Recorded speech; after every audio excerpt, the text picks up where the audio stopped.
오늘은 출애굽기 41번째 시간입니다. 성막과 관련한 두 번째 시간이기도 하고 예물로 성막을 지으라 라는 제목으로 말씀을 전하도록 하겠습니다. 우리가 그 신앙생활을 하다 보면은 이런 생각들을 하게 되죠. 뭐냐면은 하나님이 구원을 이루신다라는 말을 우리들이 늘 듣게 되고 접하게 되곤 합니다. 그래서 하나님이 구원을 이루시기 때문에 마치 그것이 우리 삶의 어떤 방종이나 혹은 우리 삶의 게으름을 정당화하는 말처럼 느껴지기도 할 텐데, 그러니까 하나님이 성전을 지으시는 방식을 통하여서 우리의 신앙의 삶과 또 정확하게는 성화의 삶을 좀 다뤄볼 수 있을 것 같습니다. 제가 한 번은 그런 일이 있었어요. 제가 수영로 교회의 성도일 때, 그때 북한의 주빌리 기도회라는 기도회가 있었습니다. 북한을 위해서 기도하는 그 기도회 홍보를 하기 위해서 이제 로비에 앉아 있는데 어떤 한 분이, 모르겠습니다. 제가 처음 뵙는 분이었는데 남자 분이셨어요. 중년의 남자분이 오셔서, 집사님일지도 모르겠습니다. 아무튼 중년의 남성분이 한 분 오셔가지고 이런 거 기도하지 않아도 하나님이 때가 되면은 이루어 주실 거야 라고 얘기를 하면서 쓱 지나가는 경험을 한 적이 있습니다. 그러니까 제가 그렇게 얘기한 이유가 뭔지에 대해서도 제가 어느 정도 짐작이 갔고, 그리고 그렇게 얘기하고 지나가는 그 뒷모습을 보면서 한편으로는 좀 답답함도 동시에 느꼈습니다. 그러니까 이게 과연 우리가 굳이 말하자면 제도권 안의 굉장히 안전한 교회라고도 할 수 있죠. 수영로 교회면은. 그런데 그 교회 안에서도 우리가 믿음을 바라보는 시각, 특히나 성경에 대해서 아는 그 지식이 굉장히 전무할 수 있겠구나라는 생각들을 제가 마음 한켠으로 했던 것 같아요. 그래서 한편으로는 씁쓸하기도 하고 한편으로는 조금 안타깝기도 하면서 그 뒷모습을 바라봤던 경험이 있는데, 이게 생각보다 심각하게 성도들 가운데서 이런 고민들을 하는 분들이 많다라는 것을 제가 인지하게 되었습니다. 그 이후에, 그 사건이 있은 이후로. 그래서 사람들이 이렇게 생각하는 거예요. 하나님이 구원을 이루신다라는 말을 자신의 자율성이나 하나님에 대한 헌신, 충성, 봉사, 이런 것들이 마치 하나님이 하시는 일에서 분리되어야 할 것 같은 그런 느낌을 받는 사람들이 있다는 것을 제가 알고 있는데, 오늘 하나님이 성막을 지으시는 사건을 보면, 이 명령을 보면은 하나님이 얼마나 우리의 삶의 그런 선택들과 결단들과 우리의 자원하는 심령들을 사랑하시는지를 여러분들이 아시게 될 거예요. 그럼에도 불구하고 어떻게 하나님이 다 하시는가에 대한 답도 이 성막을 명령하고 계시는 하나님을 통하여서 저희들이 충분히 찾을 수 있을 것이라고 믿습니다.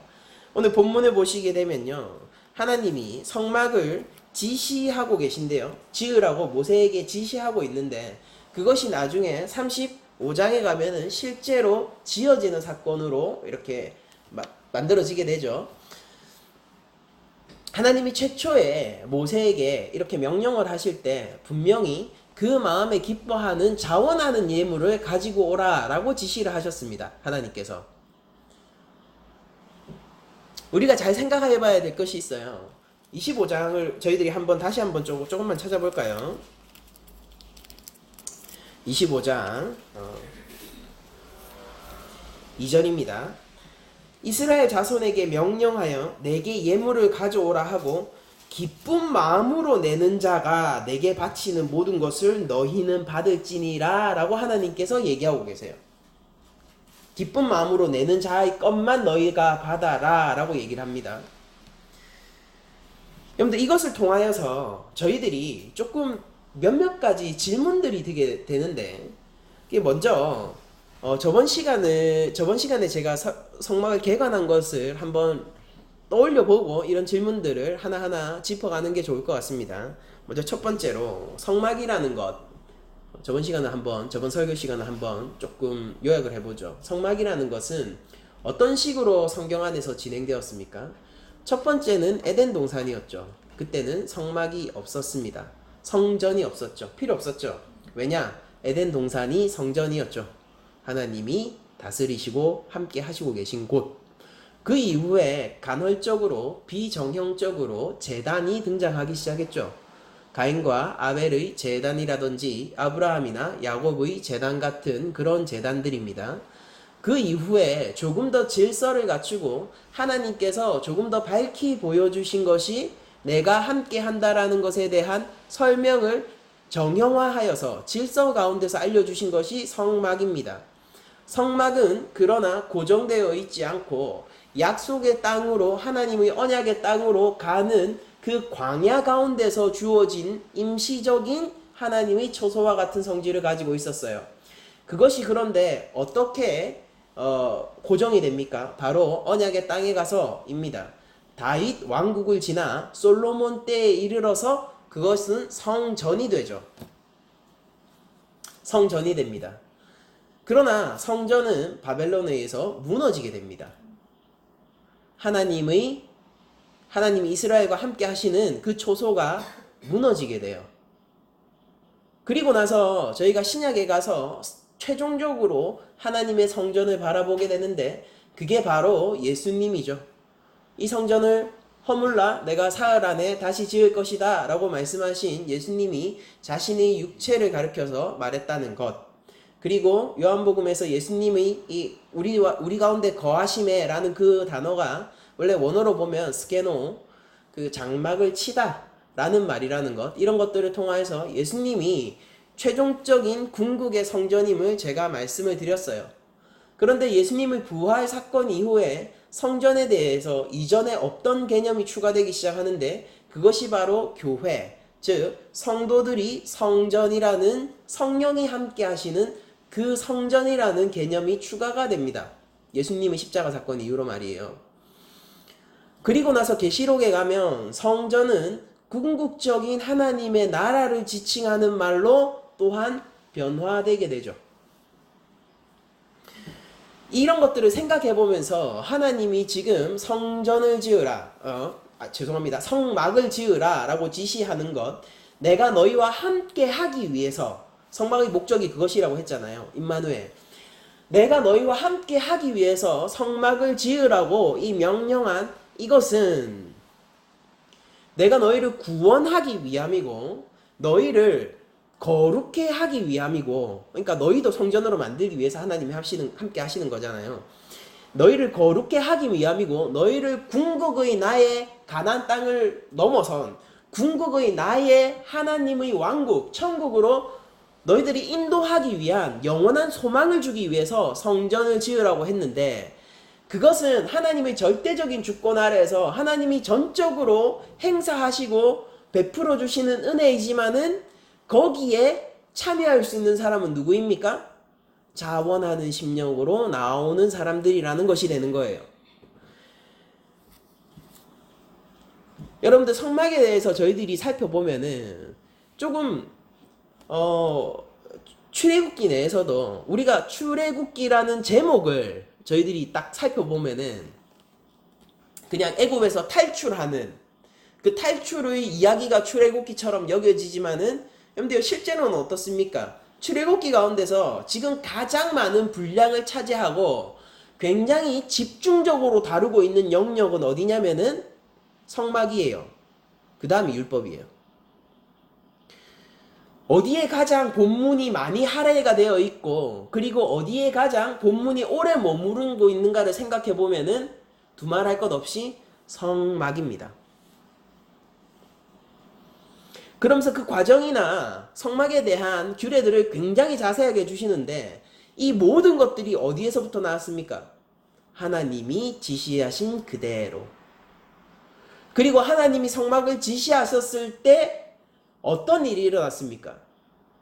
그 백성들이 그것에 자원하는 심령으로 반응하여 실제 성막을 건축하게 되죠. 제가 이 얘기를 이렇게 표현할 수 있어요. 여러분들, 성막을 지은 것은 온전히 100% 하나님께서 만드셨기 때문에 성막이 지어질 수 있었어요. 그런데 또 이렇게도 얘기할 수 있습니다. 성막을 만드는 것은 온전히 100% 백성들의 순종으로 만들어지는 것이죠. 이 둘은 서로를 침해하지 않고요. 서로에 대해서 모순되지 않고요. 동시에 존재하고 있는 것이에요. 하나님이 성막을 만들라고 명령하십니다. 하나님이 그리고 100% 성막을 만들어 가실 것이고 그 과정을 하나님께서 주도하실 거예요. 그러나 동시에 그 성막을 실제 만들고 하나님도 물론 실제 만드시는 것이죠.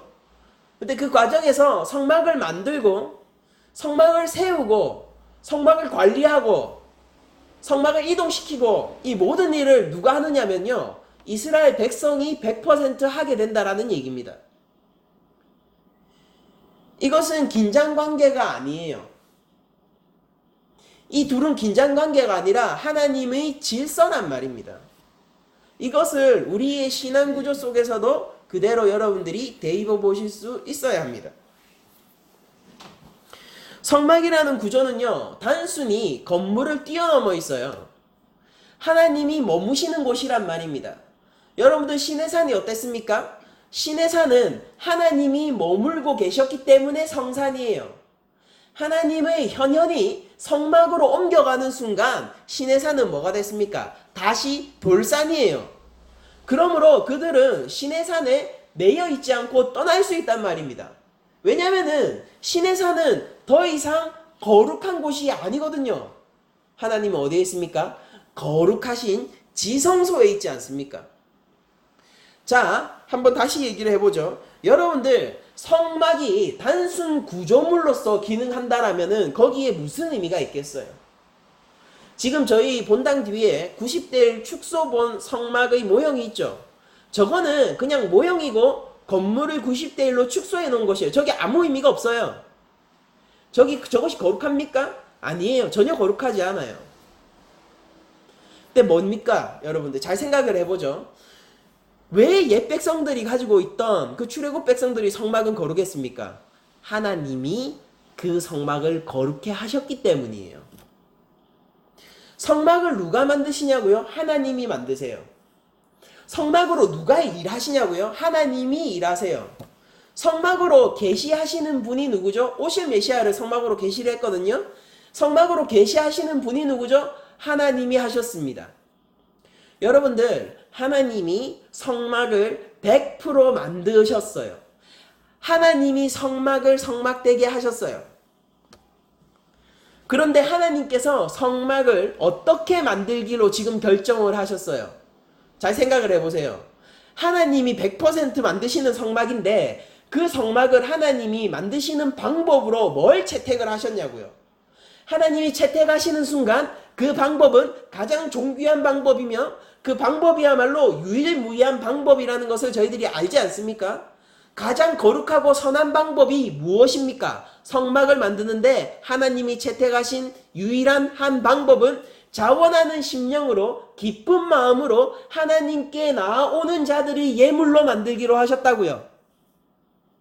그리고 여러분들 보시면은 실제 각 지파나 사람들을 세워서 그들이 할 수 있는 각각의 은사를 부어주시고 그 은사를 따라서 각각의 역할을 주어서 성막을 만들게 됩니다. 조각할 수 있는 사람, 그리고 이스라엘 여인들은 술을 짜고요. 건축의 기술이 있는 사람, 보석 세공의 기술이 있는 사람, 이런 사람들에게 하나님이 거룩한 영을 부어주셔서, 여러분들 이 단어를 놓치지 마세요. 거룩한 영을 부어주셔서 성경상에서 가장 최초로 성령을 받은 것으로 기록되어 있는 사람들이 누구냐면요, 성막을 만들던 사람들이에요. 문자적으로 기록되어 있는 것을 제가 그냥 지칭하여서 얘기합니다. 그러니까 하나님이 성막을 만드는 것에 있어서 얼마나 철저하게 만드셨는가. 그런데 그 방법에 있어서 얼마나 그 옛 백성들, 이스라엘 백성들 전체의 100%의 인생을 통하여서 만들기를 원하셨는가를 여러분들이 한번 생각해 보셔야 됩니다. 하나님이 성막을 만드십니다. 그 유일하고, 그런데 그 성막을 만드는 유일하고 선한 방법은 그 백성들이 자원하는 심령을 통해서예요. 개혁주의, 제가 예전에 그런 얘기를 한 적이 있습니다. 우리가 예배와 관련해서 몇 달간 뭐 컨셉 예배도 하면서 실험적인 예배를 해보기도 하고 매번 매주마다 특강을 하면서 주의 성수와 관련해서 제가 이런 말씀을 드린 적이 있어요. 기억하실지 모르겠는데 개혁교회의 아름다움은 주일 성수의 중요함을 얘기하고 그것이 하나님 앞에 바쳐드려야 할 절대적인 시간임을 얘기하면서 동시에 자율성의 아름다움을 가지고 있다라고 제가 말씀을 드린 적이 있어요. 그러니까 단순히 율법적으로 주일을 지키는 것은요 하나님 앞에 의미가 없다. 그 예배적으로 별로 기능하지 못한다라고 제가 말씀을 드린 거입니다. 그러니까 주일은 중요해요. 주일 성수하시면 좋아요. 아니 해야 돼요. 해야 돼요. 그러나 그것은 기쁜 마음으로 자율성에 의하여서 해야 됩니다. 내 양심과 내 신앙의 자유에 따라 내가 하나님께 온전히 예배키 위하여서 오는 주일 성수의 예배가 하나님 앞에 상달되는 예배. 상달되는 예배 이러니까 제가 평소 얘기하던 것과 좀 다르네요. 하나님 앞에 상달되는 예배가 아니라 우리가 그렇게 예배를 드려야지 우리 태도가 하나님 앞에서 합당하다는 소리입니다.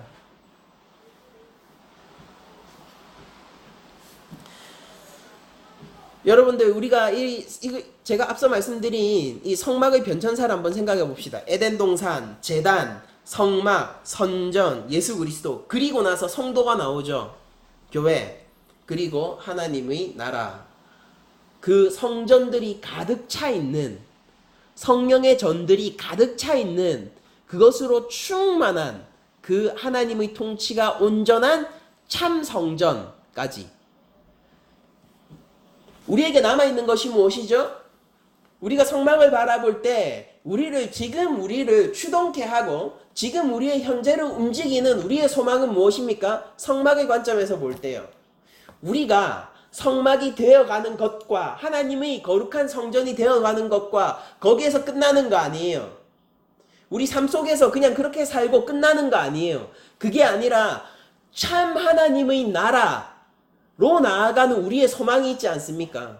그 가운데서 우리가 참 하나님의 나라를 준비하면서 우리가 거룩함을 사모하면서 하나님을 사랑하며 예수 그리스도의 그 좁은 십자가 길을 기꺼이 걷기 원하고 자원하는 심령으로 나의 삶을 내어놓기를 원하고 내가 가진 것들을 내가 가진 달란트 내가 가진 은사를 하나님께서 쓰시기를 원하는 완벽한 청지기 전신으로 사는 그 소망 우리는 이 삶이 끝이 아니야. 하나님께서 이 성전을 내가 성전이란 말입니다. 맞잖아요. 바울이 그렇게 얘기했잖아요. 이 성전을 하나님께서 참 성전 가운데서 완성시켜 주실 것이라는 그 영화의 소망 하나님의 온전한 나라에 대한 그 기쁨 예수 그리스도의 손을 내가 언젠가 잡게 될 것이라든 오실 메시아 구약적 표현 아니에요. 오실 메시아 그 메시아를 기다리는 이 종말론적 이 태도 이런 것들이 우리 현재의 삶을 추동케 해나가고 현재의 내 삶을 바꾸는 동력이 되지 않습니까? 이것을 우리가 믿음이라고 부르죠. 보이지 않는 것이에요. 가늠할 수 없는 것이고 증명할 수 없는 것이에요. 그러나 믿음이야말로 성도의 삶을 변화시키는 것이고 믿음이야말로 하나님 앞에 내가 자원해야 되는 내 심령을 내어놓아야 하는 유일한 이유가 되는 것이고 믿음이야말로 내 삶을 세상으로부터 지키는 유일한 보호막이 되는 거라는 얘기입니다.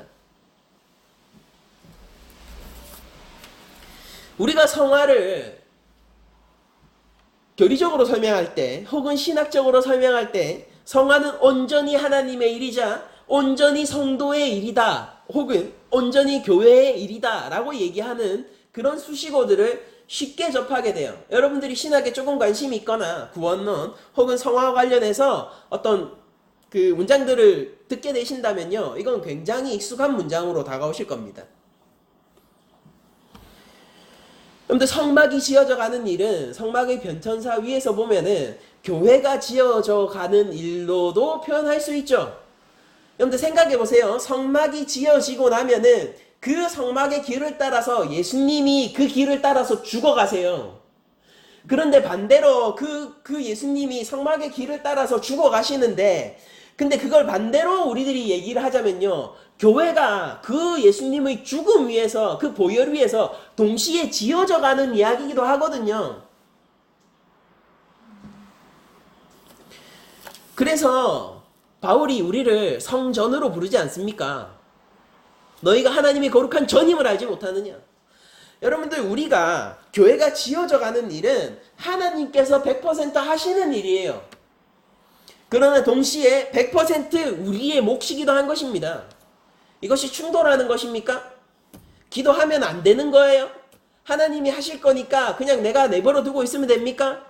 자원하는 심령은 어디에 있는 것입니까? 하나님께 넉넉히 내어드릴 예물은 어디에 있냐고요? 많은 성도들이 여기서 이것이 얼마나 조화로운 하나님의 질서인지를 알지 못하게 된다라면요. 그는 평생 고민만 하다가 결국 현재의 삶이 움직이지 못하는 형태로 고정되어 버리고 말 거라고 저는 믿습니다. 하나님이 전적으로 구원을 이루십니다. 내 삶을 하나님께서 전적으로 바꿔 나가실 것입니다. 그런데 그 바꾸어 나가시는 하나님이 채택하신 유일하고 선하신 단 한 가지 방법이 뭐였냐면요. 하나님은 세컨 플랜을 지금 계획해 놓지 않으시고 계시잖아요. 이 방법, 이거 끝! 세컨 플랜이 없어요, 하나님에게는. 이 방법이 절대적이라는 소리입니다. 여러분들, 하나님이 내 삶을 만들어 가시는 그 삶의 과정들 가운데서 하나님이 지금 무엇을 그 방법으로 채택하셨냐면요. 네가 자원하는 심령으로 나에게 와라. 예수님이 이렇게 말씀하시잖아요. 누구나 제 십자가를 지고 나를 따르라라고 할 때 그 십자가는 사랑의 십자가 아닙니까? 누구든지 와라라고 얘기할 때 그 부르는 그 주님의 목소리를, 목자의 목소리를 알아듣는 양들은 어떤 양들이겠냐고요. 우리의 목자가 우리에게 이상한 주문을 한단 말이에요. 우리를 지키는 목자, 우리에게 영생을 주는 그 목자, 우리의 구주 되시는 예수 그리스도가 이런 조건을 우리에게 내겁니다. 제 생명을 미워하고 나를 따르라. 네가 그리스도의 십자가 위에서 함께 죽고 너의 십자가를 지고 나를 따르라. 그것이 정말로 목자의 음성으로 들립니까? 우리가 정말로 구주 되시는 우리의 목자 되신 예수님이 기르시는 양이 맞다면요. 양은 자기 목자의 목소리를 알아요. 양이 맞다면 말입니다. 그 음성에 기뻐 반응하게 될 거예요. 주여, 내가 그러하기로 원합니다. 죄를 미워하게 될 것입니다. 주여, 내가 주를 따르기로 원하나이다. 내가 가지고 있는 이것을 주를 위해 쓸 방도를 알려주소서. 내 삶을 하나님께 내어놓을 수 있는 방도를 좀 알려주소서. 내가 좁은 길로 가라 할 때 그 길이 나의 생명길인 줄 내가 밝히 보이나이다. 좁은 길을 저주받은 길이라고 할 때, 십자가 위로 올라갈 때 모든 사람들이 저가 하나님을 모독함으로 벌을 받았다고 할 때 내가 함께 그 길을 올라 그 십자가를 함께 져 나도 그 강도처럼 예수님과 함께 달려있던 그 강도처럼 이 강도 같은 나 역시 나곤에 함께 있기로 원합니다. 내가 기뻐 그리하겠습니다.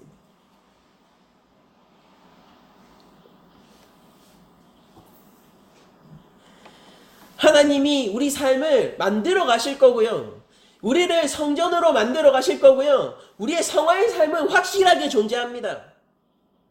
하나님이 하시는 일이에요. 그러므로 우리는 확실하게 이 진리를 붙들고 있기 때문에 하나님께서 성전을 만드시는, 성전 역시 마찬가지입니다. 하나님이 알려주신 양식대로 만드는 거예요. 성전을 만드는 유일한 방식인 자원하는 예물. 내가 지혜를 나누어주고 너에게 은사를 줄 테니 너희가 온전히 너희의 몫으로 만들라고 하는 하나님의 자율성의 영역. 그 가운데서 또한 부어지는 하나님의 성령과 은혜. 이런 것들이 잊지 말아야 할 것입니다.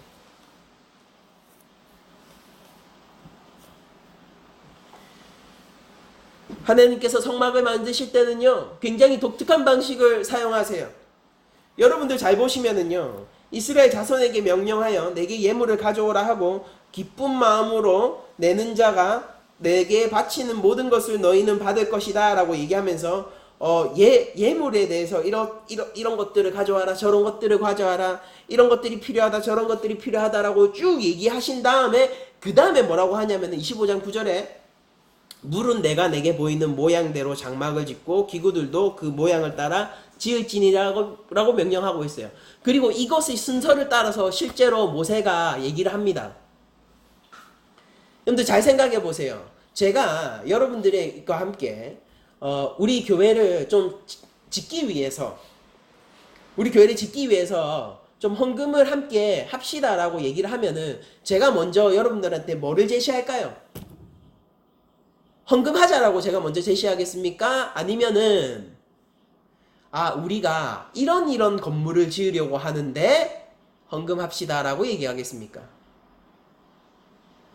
일반적으로는 우리가 상식적으로 생각을 하면은 성막은 이런 것인데 여기에 이러저러한 것들이 필요하니 이것들을 헌금하십시오. 기뻐서 좀 기쁜 마음으로 가져와 주십시오. 하나님께 바쳐 주십시오라고 얘기해야지 정상 아닙니까? 근데 이거 지금 본문은 순서가 거꾸로잖아요. 먼저 하나님께서 얘기하시는 거예요. 갖고 와봐. 아니, 황금이 얼마나 필요한데요? 아니, 어떤 높이로 어떤 구조를 지을 건데요? 황금이 얼마나 그러면은 흰색 배실이 왜 필요한데요? 얼마나 드는데요? 우리가 얼마나 내면 되는데요? 그런 계산이 전혀 되지 않는 상태에서 하나님은 얘기하는 거예요. 갖고 와. 귀한 것들. 근데 하나님 깡패 아니죠. 하나님이 이스라엘을 쳐서 흔들어서 그들이 그 백성들에게, 옛 출애굽 백성들에게 이 예물을 내놓게 하셨잖아요. 너희들이 어떻게 금이 있습니까? 은이 있습니까? 너희들이 어떻게 귀한 황품이 있어요? 애굽에서 갖고 온 거잖아요. 하나님의 승리의 전리품을 그들이 취했었지 않습니까? 옛 설교를 한번 떠올려 보세요. 우리 출애굽기 쭉 하고 있잖아요. 근데 그거를 하나님이 그들한테 줘놓고, 잘 생각해 보세요. 그들 거예요. 옛 백성한테 하나님이 주셨다고요. 근데 하나님이 줘놓고 뺏는 분이십니까? 줘놓고 야 내가 줬으니까 이제는 갖고 와 이렇게 하시는 분이에요? 그게 아니라 기뻐하고 자원하는 심령을 가진 자는 내어놓아라. 내가 어디에 쓸지 몰라도 돼. 만들 거야. 근데 내가 너와 함께 할 곳을 만들 거야. 갖고 와봐. 그때 우리의 믿음이 드러나는 거예요. 생각해 보세요. 사람들이 성전이 어떻게 지어질지 알지 못했어요. 그래서 필요한 양만 내어놓는 게 아니라 눈치 봐가면서 저 사람이 금을 저만큼 했으면은 한 10돈 했으면은 충분하니까 한 나 5돈만 해도 되겠네. 그게 아니라 사람들이 갖다 바치기 시작했다고요. 그래서 모세가 오늘 본문 아까 제가 읽었죠. 모세가 그만이라고 얘기해야 되는 상황이 왔단 말입니다. 이제 그만 갖고 와. 넉넉하니까 넘치니까 이제 제발 그만 갖고 와. 그것을 백성들에게 명령으로 얘기해야 하는 상황이 왔단 말입니다. 여기에서 우리는 하나님이 성전을 지으시는 원리를 알 수 있어요. 여러분들 우리가 어떻게 지어져 갈지 알지 못합니다. 저도 몰라요. 제가 10년 후에 모르겠어요. 그러니까 하나님의 자녀로서 조금 더 성숙했으면 좋겠습니다. 20년 후에 모르겠어요. 어쩌면은 제가 20년까지 살지 못할 수도 있겠죠. 모르겠어요. 무슨 일이 벌어질지 모르겠습니다. 하나님이 나를 무슨 모양으로 만드셔 가실지, 하나님이 내 삶을 어떻게 요구하고 계신지 저는 잘 모르겠어요. 그러나 제가 하나님께 그저 순종하는 마음으로 하기 원하는 것은 주께 넉넉히 내어놓기를 원한다는 것입니다. 교회는 그래요. 근데 하나님이 어떻게 교회를 지어 가시냐고요? 몰라요. 뭐 지금까지 교회사를 보면 하나님이 어떻게 지으셨는지는 알 수 있죠. 앞으로 모르겠습니다. 뭐가 어떻게 뭐 필요한지 잘 모르겠어요. 그러나 교회는 하나님께 넉넉히 내어놓기를 원한다고요. 우리가 한 개인의 성도에게 포커스를 맞춰도 이 원리는 동일합니다.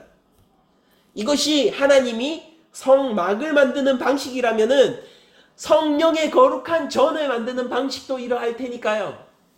하나님은 한 분이시고 하나님은 변개치 않으세요. 그런데 여기서 저희들이 굉장히 중요하게 보아야 할 것은 이 하나님이 명령하신 25장의 이 말씀과 실제 성막이 지어져서 너희들이 너무 지금 많이 갖고 왔으니까 좀 이제 그만 멈춰라고 얘기하는 36장 사이에 무슨 사건이 하나 있다는 것입니다. 저희가 아직 다루지 않은 사건이에요. 제가 아직 설교하지 않은 사건이에요. 미래에 설교하게 될 한 사건이 있습니다. 그게 바로 황금 송아지 사건이에요. 잘 생각해 봅시다. 그들이 어떻게 그러면은 어떻게 넉넉한 마음으로 하나님께 감사하는 마음으로 자원하는 심령으로 자신의 모든 것을 내어놓을 수 있게 되었습니까? 그 자기 거에 하나님이 주신 거라고요. 하나님이 우는 애한테 사탕을 뺏어가시는 그런 하나님이 아니시잖아요. 줬다가 더럽부러 줬다가 뺏는 하나님 아니시잖아요. 그들이 자원하여서 하나님께 기꺼이 드리길 원하고 그것을 영광되게 생각할 때 받으시는 하나님이지 않습니까?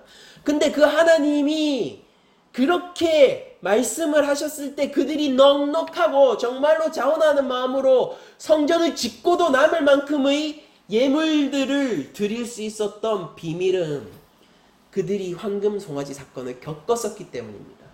즉 그들은 한 번 언약이 깨어졌고요. 모세가 하나님과 독대하는 40일 동안 그들은 밑에서 우상을 만들었지 않습니까? 그래서 돌판을 들고 내려왔을 때 그 돌판은 깨어졌지 않습니까? 그들 가운데서 3,000명이 도륙당해 죽었다고요. 원래는 그들 전체가 죽었어야 했다고요. 그런데 두 번째 돌판이 내려왔어요. 이것을 성경은 더 이상 돌판이라고 부르지 않고 언약판이라고 부릅니다.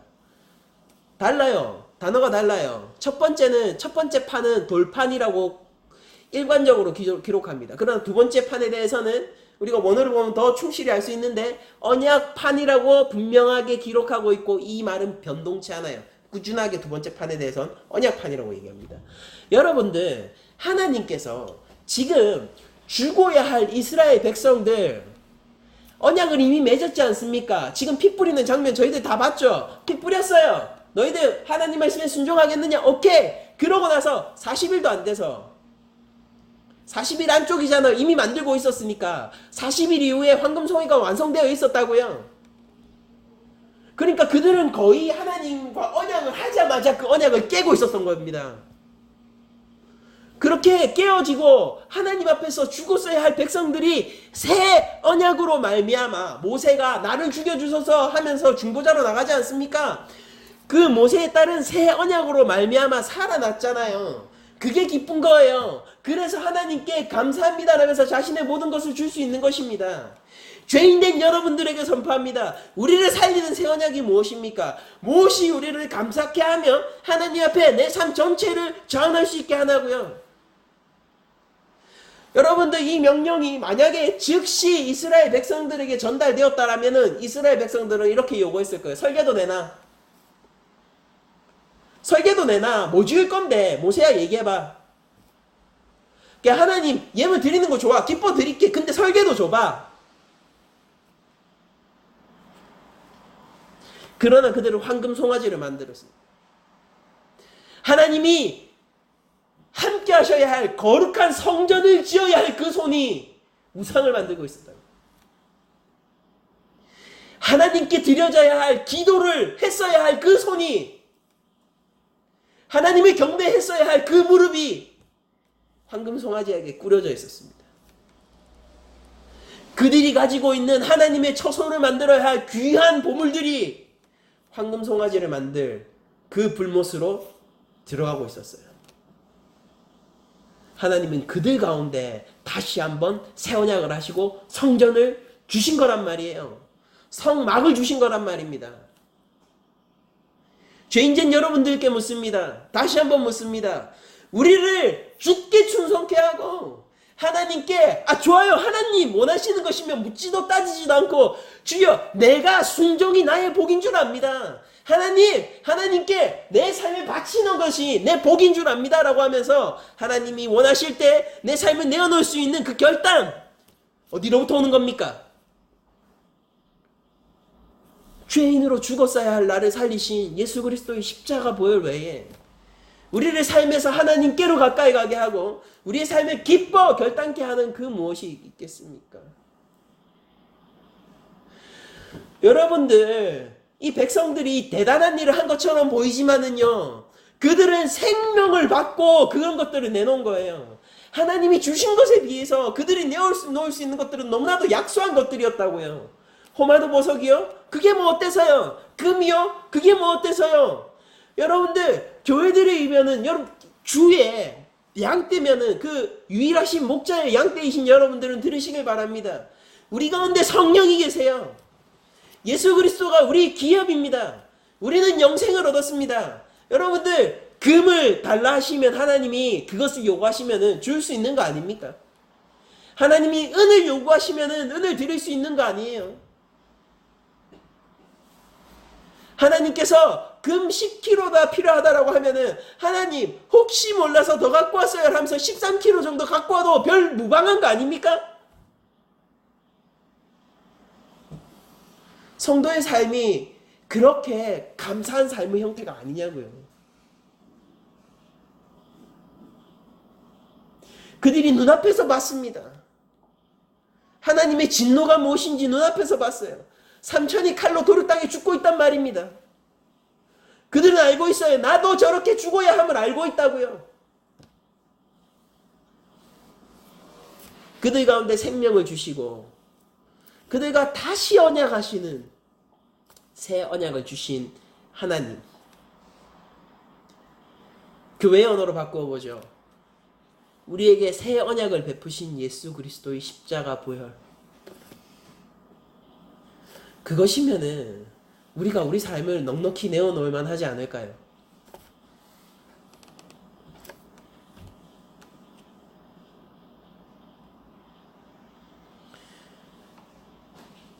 북한이 우리 남한과 함께 통일이 된다면은 그것은 그 어떤 힘 때문에도 아니에요. 저는 분명히 고백합니다. 우리가 만약 통일된다면은 그것은 온전히 하나님의 때에 하나님의 거룩하신 능력으로 말미암아 통일하는 거예요. 그러나 그렇다고 해서 우리가 기도하지 않을 이유는 어디에도 없어요. 그렇기 때문에 우리는 기도합니다. 하나님의 영원하신 나라, 그분의 전능한 주권이 가득한 그 나라는 우리에게 허락되어 있습니다. 교회시죠? 받으실 거예요. 하나님이 주실 겁니다. 그렇다고 해서 우리가 그분의 거룩한 나라를 예비하는 성전으로 지어져 감에 있어서 우리의 책임을 지워버린다는 것은 그건 하나님 나라에 없다는 소리밖에 안 되는 겁니다. 예수님을 사랑하시는 분들이 저는 이 자리에 모여 있다고 믿습니다. 예수님을 나의 구주로 영접한 자들이 이 자리에서 하나님을 예배하고 있다고 저는 믿습니다. 여러분들, 하나님이 이렇게 말씀하십니다. 예물로 성막을 지으라. 우리가 적어도 거기에 하나님 감사합니다. 하나님 지금 요구하시는 거잖아요. 예물로 성막을 지으라. 그리고 노동을 요구하시는 거예요. 근데 거기에 우리가 감사합니다 라고 반응할 수 없다면요, 우리는 뭔가 조금 하나님에 대해서 덜 알고 있는 것이고 예수님의 십자가 복음에 대해서 아직 충분히 알고 있지 못한 것이 되는 것입니다.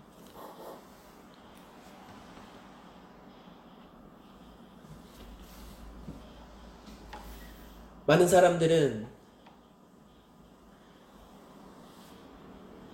교회 안에서 종교적인 결단과 종교적인 행위를 내어놓고 도덕적인 결단과 도덕적인 삶을 내어놓음으로써 자신이 그리스도인으로서 충분하다라고 얘기를 해요.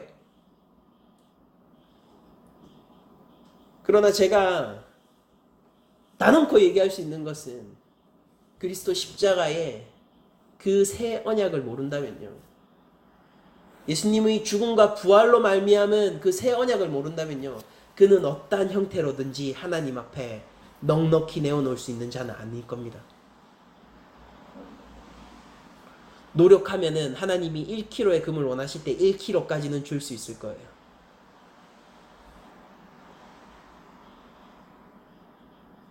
그러나 그가 성전을 짓고도 남을 만큼 넉넉히 내어놓을 자는 아닐 겁니다. 기억하세요. 하나님은 금을 원하시는 게 아니라 순종하는 마음을 기뻐하신다는 것을 말입니다.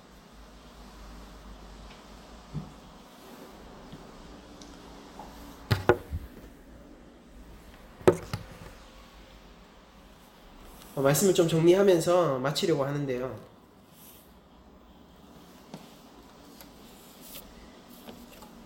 하나님이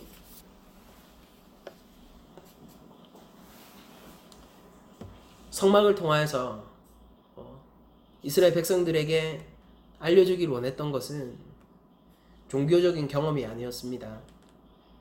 어떤 거룩한 감각을 제공해 주기 위해서 성막을 지으라고 하신 것이 아니란 말이에요. 다른 신전이나 종교 건축물들은 그런 감각을 제공해 주기 위해서 실제 건축이 실행되고, 그렇기 때문에 웅장하고 사람을 압도하죠. 제가 옛적에 어릴 때 통도사에 들어갔을 때 통도사 입구에 있는 사천왕에게 압도된 적이 있습니다. 어릴 때. 거대한 사천왕이 양쪽으로 나를 바라보고 있는데 정말로 내가 잘못한 게 있으면 죽을 것 같은 그런 감정이 들더라고요. 성막은 보다 더 단순하고 그런 거룩한 감정을 느끼는 건축물이라기에는 너무 소박해요. 물론 엄청 비싼 건축물입니다. 진짜 비싼 건축물이에요. 그럼에도 불구하고 너무나도 소박하단 말입니다. 성막은요, 진짜 하나님이 그들과 함께 하시고 계시다는 것을 가르치기 위한 건축물입니다. 그러면서 동시에 그럼에도 불구하고 이스라엘 중에 있는 이 하나님은 너희들이 손댈 수도 없고 만질 수도 없고 원래는 함께 할 수 없는 하나님이다를 동시에 가르쳐주는 건축물이라고요. 분명히 12지파의 정중앙에 성막이 있어요. 하나님이 임재해 계십니다. 하나님은 언제나 이스라엘과 함께 하고 계세요. 그런데 원래 그 하나님은, 지성소에 계신 그 하나님은요, 대제사장조차 1년에 한 번밖에 갈 수 없고 그가 죄가 있으면은 그 자리에서 죽어버리는 그런 거룩한 하나님이라는 것, 너희들이 함께 할 수 없는 하나님이라는 것도 동시에 가르치고 있는 게 성막이란 말입니다. 여러분들, 제가 이것을 말씀드립니다. 함께 할 수 없는 하나님이 함께 하시고 있는 하나님으로 된 그것이 무엇입니까? 성육신하신 예수 그리스도. 성막은 우리 가운데에서 성육신하신 예수 그리스도, 우리를 구원하실 하나님의 아들 예수 그리스도를 가르치고 있는 오실 메시아에 대한 교보제였고, 우리의 인생 역시 다시 오실 예수 그리스도를 준비하며 다시 오실 예수 그리스도를 배워나가며 내가 주님에 대한 사랑과 소망을 크게 점점 더 가져가는 것이 우리가 성전으로서 지어지는 삶의 형태라는 것이에요. 저는 이것 외에 다른 기준을 알지 못합니다. 성경이 우리에게 그리스도의 장성한 분량을 사모하라고 얘기했던 것은 우리 인생의 기준점이 유일하게 그리스도 한 분밖에 없기 때문이죠. 한 주간 삶을 살아가시면서, 그리고 앞으로의 인생들을 여러분들이 거시적으로 조망해 나가시면서 다들 한번 생각해 보셨으면 좋겠어요. 나는 교회 가운데서 혹은 설교 가운데서 종교적인 경험을 제공받고 있는가? 종교적인 감각을 제공받고 있는가? 종교적인 헌신을 내가 하고 있는 것은 아닌가? 종교적으로 행하고 있는 것은 아닌가를 생각해 보십시오. 그리고 내가 원래 위치해야 할 예수 그리스도의 그 이름 안에서 주님의 그 십자가 보혈 안에서 내 삶을 다시 되돌이키고 주님께 기뻐 내어 놓으며, 그럼에도 불구하고 주께서 다 하셨습니다라고 고백할 수 있는 아름다운 성전으로 지어져 갈 수 있었으면 좋겠다는 생각을 해봅니다. 반드시 그러실 것이고, 성령의 인도함 아래에서 여러분들은 그 길을 사모하게 될 것이고 가시게 될 거예요. 굳건하게 믿음으로 서시기를 바라며 예수님의 그 이름을 위하여서 살기를 바라며, 여러분들이 그 이름을 위해서라면은 고난받을 준비를 하시기를 바라면서 한 주간의 삶이 예수 그리스도의 십자가 위에서 내가 죽고 주님만으로 살아날 수 있는 삶이 되기를 동시에 또 축원드리며 모든 설교를 마치도록 하겠습니다.